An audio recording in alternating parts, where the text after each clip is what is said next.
Usulan hak angket untuk mengusut kecurangan pemilu 2024 pertama kali dilontarkan oleh Ganjar Pranowo, yang kemudian disambut baik oleh kubu Anies Baswedan. Setelah sekian lama bergulir, bagaimana perkembangan usulan hak angket ini? Berikut ini keterangan terakhir dari Mahfudz MD, Cawapres 03. Simak videonya sampai habis. Madu, salah satu obat paling mujarab, insya Allah. Sedia madu ternak dan madu hutan. Dihasilkan oleh lebah dari nektar bunga asli, bukan dari gula yang dimakan lebah. Proses higienis, kemasan praktis dan elegan. Garansi 1 juta rupiah jika terbukti madu kami tidak asli. Terbaik, madu kelanceng, dari lebah spesial. Hubungi. Sudah sejauh mana persiapan usulan hak angket dari Paslon 03? Dan di luar itu banyak sekali kami ketemu dengan tim hukum bersama Mas Ganjar. Jadi, ya komunikasi kami terus jalan. Karena sudah ada garisnya dari ketua kerjasama partai pengusung, yaitu dari Bu Mega, agar kita mengambil 2 jalur secara tegas, 1 jalur hukum. Itu saya yang mengkoordinir pada tingkat pasangan calon, kemudian jalur politik itu nanti saya tidak ikut jalur politik, yaitu angket, karena saya bukan orang partai. Tapi saya membaca bahwa rancangan angket itu serius dan sudah jadi. Saya sudah pegang naskah akademiknya, tebal sekali, di atas 75 halaman lah ya yang sudah saya baca itu. Jadi itu angket itu jalan, tinggal kan itu perlu koordinasi teknis ya, siapa yang tanda tangan di depan gitu. Itu sudah ada nama-namanya, tapi yang mau tanda tangan itu kan harus baca dulu juga ya, biar nanti ketika mempertahankan itu tahu. Dan itu jalur politik kan Pak ya? Itu jalur politik yang dikoordinir kalau pada tingkat paslon itu oleh Mas Ganjar. Saya jalur hukumnya. Kita berbagi tugas tapi tetap punya kaitan. Nah, saya ingin tegaskan lagi bahwa kalau jalur politik dan jalur hukum itu konsekuensinya berbeda.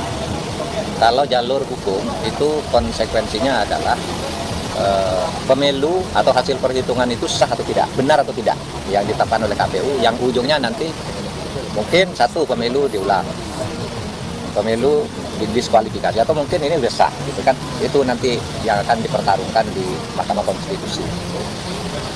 Jadi sesudah putusan MK nanti ya nasib Pilpres ini bagaimana angkanya, itu satu ya.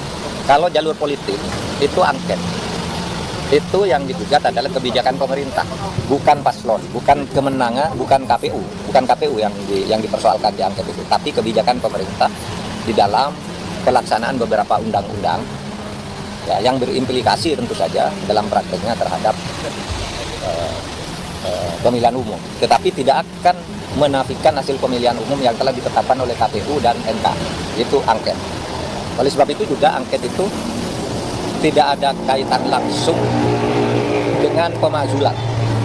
Angket itu tidak ada kaitan langsung dengan pemakzulan presiden, karena dari sudut teknis prosedural berbeda. Bisa saja nanti misalnya angket menyimpulkan, satu, telah terjadi penyalahgunaan anggaran negara, yang kedua telah terjadi korupsi. Nah, kalau korupsi itu pemakzulan kan. Nah, itu nanti dibentuk panitia pemakzulan lagi, beda lagi, dan itu lama gitu. Mungkin ada indikasi tindak pidana. Itu nanti akibat hukumnya bukan pemakzulan, hukum pidana biasa gitu. Nah, itu ya normatifnya begitu. Kalau angket itu tidak akan ada hasil angket presiden makzul, nggak bisa. Harus hanya rekomendasi bahwa penggunaan anggaran salah, baru nanti kalau salah itu terkait dengan 5 hal: korupsi, penyuapan, pengkhianatan terhadap negara, lalu ada tindak pidananya dan ada pelanggaran etik ya, itu baru proses sendiri pemakzulan, yang itu diusulkan oleh sepertiga anggota DPR, sidangnya sekian lama, lalu pembentukan komisi, lalu sidang pleno dihadiri 2/3, keputusannya disetujui oleh 2/3, itu lama.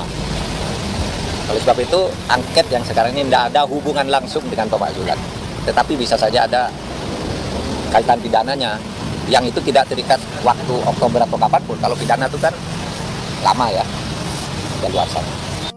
Apakah pengajuan ini dilakukan bersama dengan kubu koalisi Anies Baswedan? Itu yang masih dikoordinasikan. Kalau dari timnya Amin kan sudah mengatakan siap, dengan atau tanpa PDIP mereka kan akan angket juga. PDIP sudah pasti iya, kan tinggal digabung aja kalau gitu, yang tidak sendiri-sendiri. Ya, tapi yang tahu partai ya, saya tidak boleh nyebut siapa-siapa karena saya tidak ikut langsung di situ, tidak boleh. Kalau saya melihat semangatnya itu tidak akan mandek untuk tahap pengusulan ya. Nah, nanti perdebatannya di tahap persetujuan apakah mau dilanjutin usul ini atau tidak, itu nanti semua partai kan ikut gitu. Nah nanti kita lihat di situ. Kalau saya baru saja lihat ceramahnya Pak Yusuf Kalla di UI kemarin, memang angket ini diperlukan karena pemilu ini menurut Pak Yusuf Kalla ini pemilu terburuk sepanjang sejarah pemilu di Indonesia sejak tahun 55 sampai sekarang, ini pemilu terburuk. Dan kalau ini tidak ada angket, nanti akan menjadi tradisi ketatanegaraan di mana setiap pemilu orang yang akan menang itu orang yang paling punya akses ke kekuasaan dan punya uang dan mau menyalahgunakan uang. Itu kata Pak Yusuf Kalla ya dan menurut saya itu pandangan seorang negarawan. Kalau saya mengatakan itu, Pak Mahfud kan paslon pastilah gitu. Makanya saya tidak ikut ngomong gitu. Saya katakan Anda lihat ceramahnya Pak Yusuf Kalla bagus sekali. Pandangan seorang negarawan. Kalau pemilu yang terburuk ini tidak diklarifikasi melalui proses angket, maka nanti pada saatnya akan ketemu krisis politik dan krisis ekonomi. Krisis ekonomi itu konon akan terjadi beberapa bulan ke depan. Kalau politiknya belum selesai, lalu ini ketemu yang menjadi korban nanti negara. Ini Pak Yusuf Kalla yang saya pahami dari ceramahnya.